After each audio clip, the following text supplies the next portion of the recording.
May late realization ba kayo? Kasi ako, na-realize ko lang. Kaya pala gusto ng mga magulang natin na kumain tayo ng sabay-sabay dati.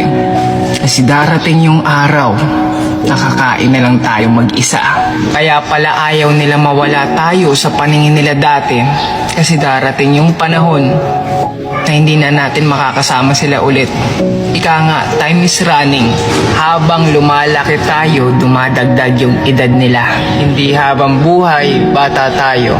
Kasi tumatanda din sila. Life is too short, ika nga. I just realized na kaya pala tayo pinupurga ng matatamis dati ng bata tayo. Kasi hindi habang buhay, bata lang tayo. Dahil pag tumanda tayo, mararanasan na natin yung pait ng buhay. Lahat ng realization na narinig nyo kanina, applicable yan sa tunay na buhay. Pero eto lang talaga yung tumatak sa akin. I just realized na lahat ng ginagawa pala ng magulang natin may saysay.